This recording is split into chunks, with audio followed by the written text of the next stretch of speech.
special kind of people. Mostly captive audience. Thieves, robbers, burglars. It's an interesting list. And my job is to ensure that they are inside. And before I do, I make sure that I give them a peace of my mind. So let me try and see if I can leave something different for you today, this evening. And I must thank Mr. Srikanth and the team, nasscom, for having me here. I was really glad that I could see a lot of old friends.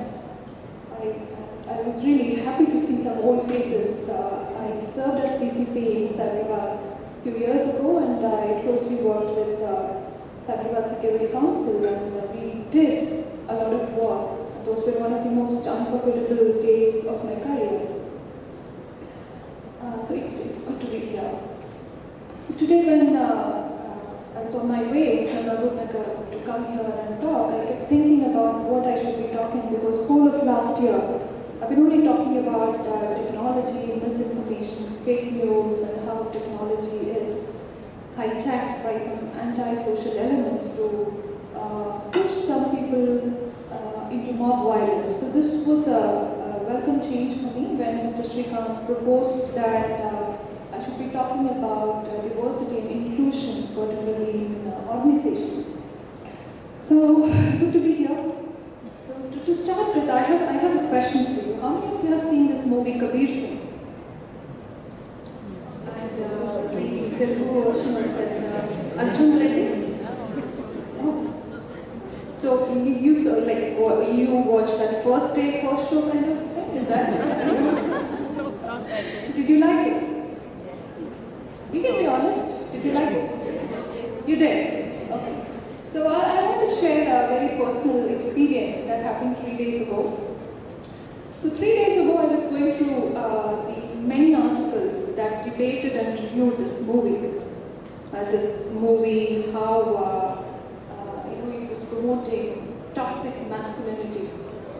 See, one of the articles caught my attention instantly. It was a BBC article, and this article spoke about Bollywood's misogyny problem, and how this movie is glorifying toxicity, toxic masculinity, the way women are being portrayed on screen.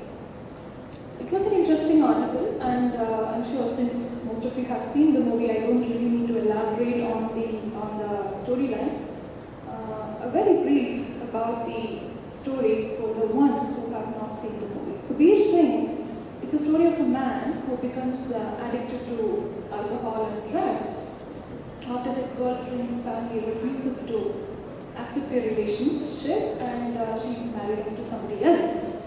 So the lead character is played by Shahid Kapoor, and he's a man-child who belittles his girlfriend and tries to control her life and objectifies women throughout the movie.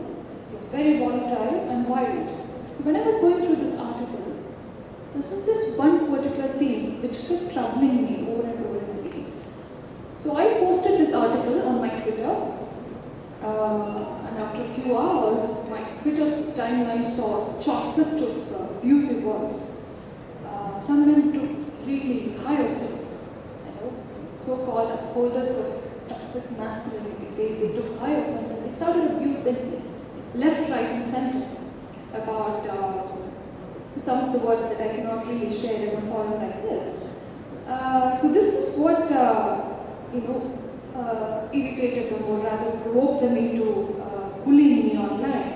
I'll just read the last line of that article, which I quoted while posting this article on Twitter.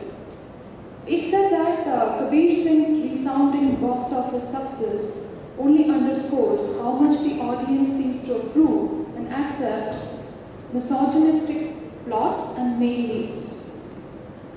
So what's the relevance of this not so good experience of mine with cyberbullying in a conference dealing with diversity and inclusion?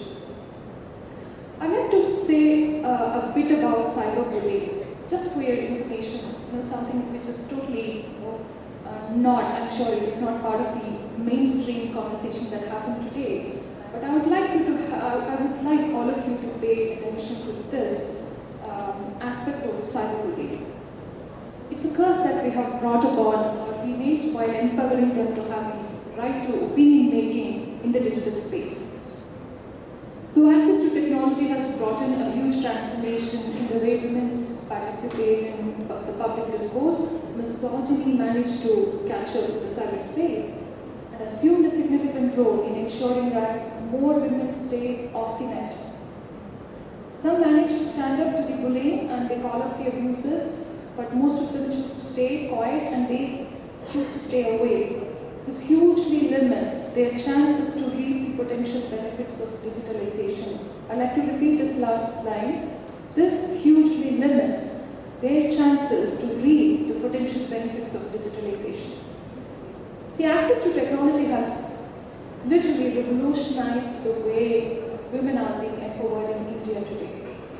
If you look at the data on internet penetration in rural areas, back then if there was a housewife and if she was making pickles at home, her customer base used to be that locality. She used to do a bit of packaging, she used to sell it among her friends, among her relatives, out to the local kirana shop, the grocery shop.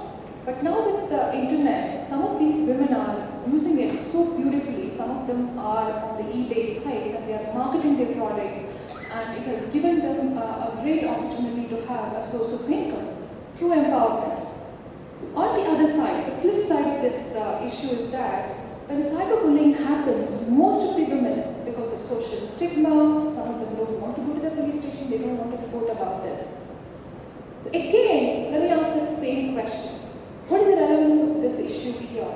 The relevance is that these are the micro challenges. These are the micro challenges that we tend to overlook while we are focusing on the macro challenges. So when we talk about diversity and inclusion, usually the conversation is around how to have more women in the organizations, how to promote their participation. If you look at the government sector, how to have reservations for women, and how to encourage them to come forward and join the forces, be it the police force or the army or any other government service. So this has been the conversation in the mainstream debate about diversity when we talk about including more women in the organizational workforce. But I have an observation to make about what has been done so far. See, a lot of work has been done. Undoubtedly, a lot of work has been done to make the workplace more inclusive, to give the women access to technology, and to make sure that it connects them to the world. The questions, there are a few questions which are very uncomfortable and usually we don't like to address them. Yes, we have taken a lot of women in the organization, but what about sexual harassment at the workplace? How much have we done? Except for the fact that whenever there is an incident, the knee-jerk reaction is that yes, we have the SEC, yes, we have an institutional mechanism in place, but is it really being effectively used? Are we encouraging these women to speak up without fear? Do we encourage them after a lady reports about harassment, an issue of harassment? Is she being viewed as the same old lady after she reports about this incident? What about the stereotypical projection that happens afterwards? What about the character assassination? What about the exclusion that happens, the isolation that happens after that? And the second issue is what about civility in online discourse? This has something to do with the cyberbullying I was just mentioning in the beginning of my talk. Are we teaching our kids, especially our boys, to treat women, be it in the physical space or in the digital space, to treat them right, treat them with respect, to respect their rights in space, and their right to work, their right to have emancipation, to be empowered? Are we doing enough? We talk about extending rights to people belonging to the LGBT communities. What about gender-sensitive infrastructure? And not just the public sector. What about the corporate sector? Do we have enough gender-sensitive infrastructure in place so that these people feel comfortable enough to work, to come forward to work, and then continue to work? Are we doing enough? I don't really think so. So these are certain micro challenges that all of you should keep it in mind, because I'm sure you are all doing a lot of work, and I see a lot of women, and that really makes me happy. And before I walked into this hall, we were having a quick chat with Mr. Srikanth and Mr. Mamidi, and they spoke about something really, beautiful. Something really beautiful about, having that work-life. I said work-life balance, and I was corrected by Mr. Mamidi. He said, no, it's not balance; it's integration. You try to integrate your work into your life, and you try to balance it. And then you try to do justice to both. In order for you to do that, in order for a woman to do that, or in order for a man to do that, or in order for a disabled person to do that, how, as an organization, we are supporting them? Are we supporting them enough, or is it just lip service? These are the questions that I would like to leave with you, so that you can go back to your organizations and think about this. I was also requested by Mr. Srikanth and Mr. Mamadi that I should speak a bit about my own personal journey, which I did not come prepared, because I thought I won't be able to do justice, in sharing my personal journey in 20 minutes, because it's long, it was hard, it was not smooth. But I'll give you a very brief about how I came this far. I come from a small hill station called Munnar in the state of Kerala. It's a beautiful hill station, all of you should go. I was raised like any normal kid. I went to the local government schools until 2004. I didn't speak a word in Hindi and English. I ended up in Delhi. My parents wanted me to be software engineer, like all the 90 kids, end up becoming the engineer, whatever kind of engineering courses were available back then. We were all pushed into it. So I ended up completing my master's in computer science, and I started working as a systems analyst for Taj Group of Hotels. I worked for a few years, but this burning desire inside me to be a civil servant was always there. So I took a break and went to Delhi, started working as a sub-editor of a magazine so that I could prepare for the exam. So it was a quite difficult journey. I studied and I cleared the exam in 2008. So now the real journey, what I shared so far doesn't really matter. Entering the civil services probably was the easiest thing when I look back now. Once I entered the civil services, when I was allotted to the police service, I was not really aware and I was not really prepared for the many challenges that were waiting. The most important being, you are one of the 1%.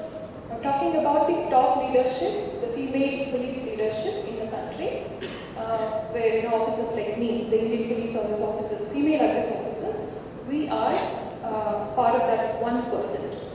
If you look at the overall female workforce in the police department, the national average is only 7.21. So for a country having almost 2 billion population, we only have women police officers who are still less than 10%. So when you enter a force, you have to deal with a predominantly male workforce, and they are not really ready to accept you as a leader. So there are so many entry barriers, there are so many physical challenges, structural challenges a female police officer has to face in order to move forward.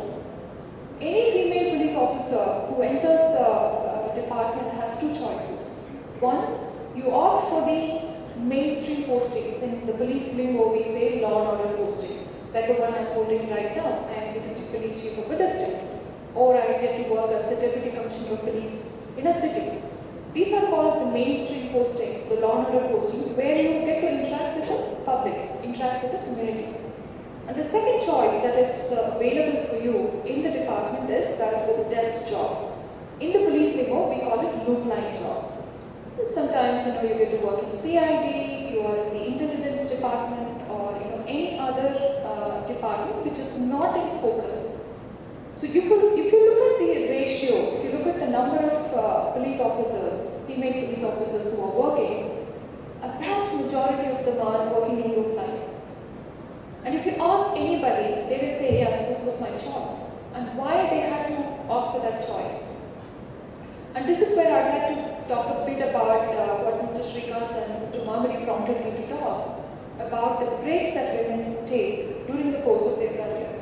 Most importantly, the maternity break. Something very personal that I would like to share. We were just having this conversation before walking in. I'm so glad my husband also joined.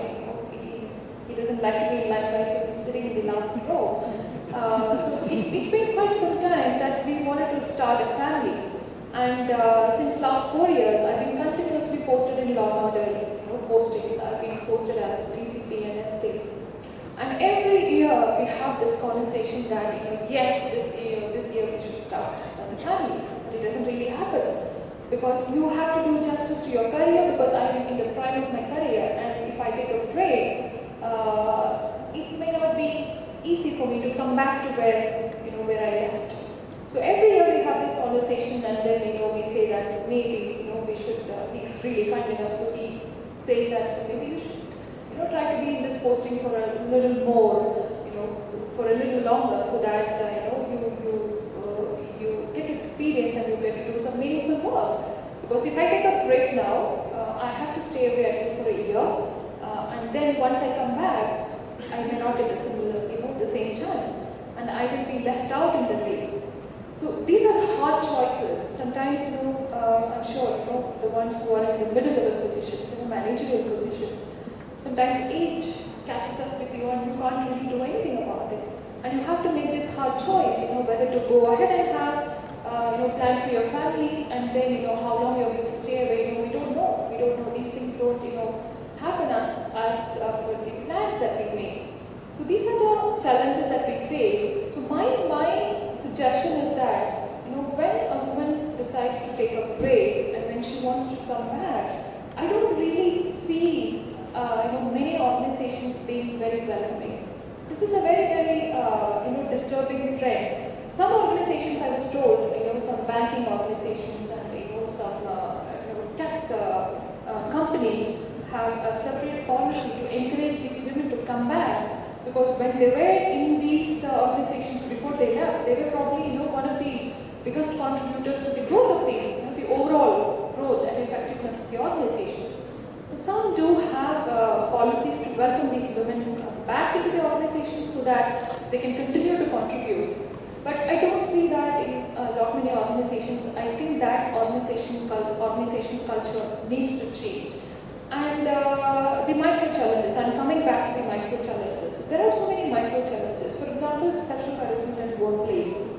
When I was serving in Sagarwa, this DCP, I worked very closely with really amazing, phenomenal women like Mamta, Begunta, and we had a couple of other women. They did amazing work. So this was one issue that we took up then. That how do we encourage these women to speak up? What happens is that this is my personal experience, having dealt with so many such cases. At the spur of the moment, a woman decides to go report about the abuse or the harassment to the police, and eventually she loses spirit. Eventually she loses courage, because in India, the judicial process is long drawn. Some of you must have come in contact with law enforcement and the judiciary in the past, and I'm sure you understand how difficult and how hard, how long it takes for you to go to the final end of a case. For example, if a case is being registered against a particular person, once the police arrest the man, files charge sheet, then the case goes to the court for trial. By the time the court takes a trial of the case, sometimes 1 year, sometimes 2 years, the victim has to wait for a very, very long time. And then, at the time of trial, most of the time, the witnesses don't really support the victim. What we call as hostile victims, hostile witnesses. They don't really support the victim.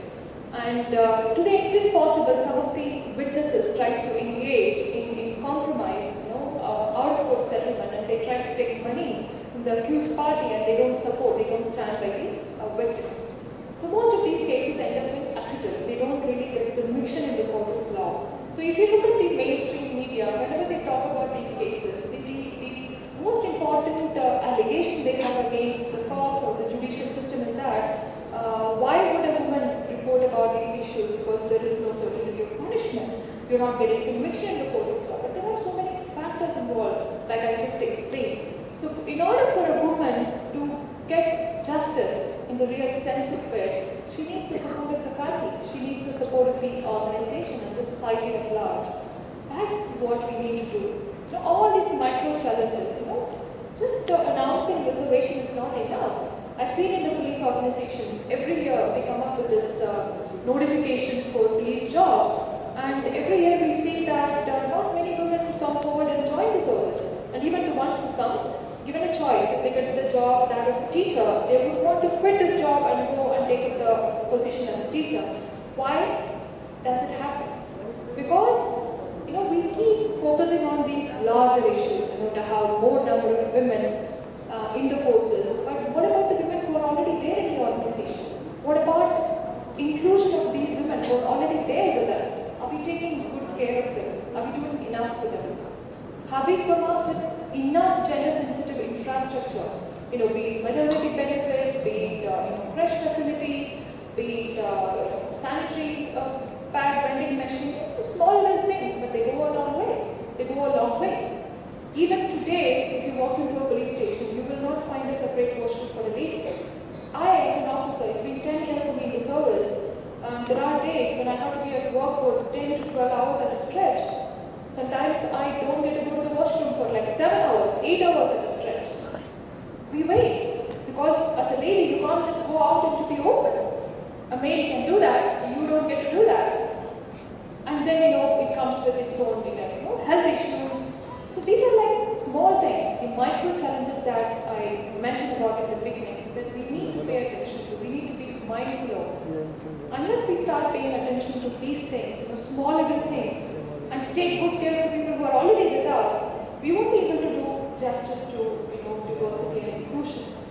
And to conclude, I would like to say that this is my personal opinion. I think diversity and inclusion, these two are deeply personal. They're very personal.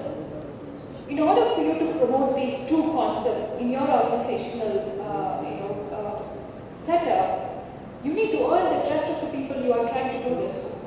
You need to earn their trust.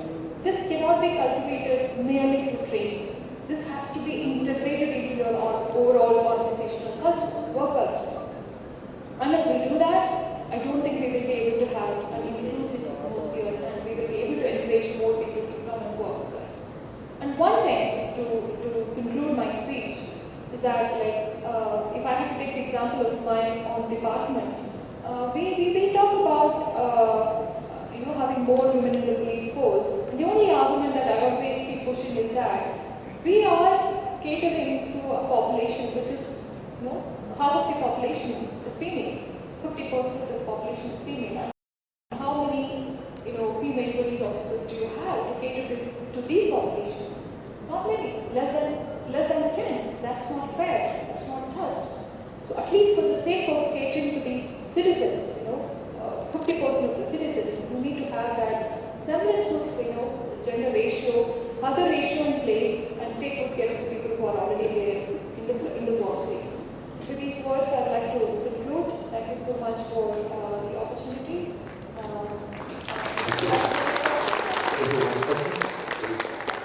So we have time for one question. So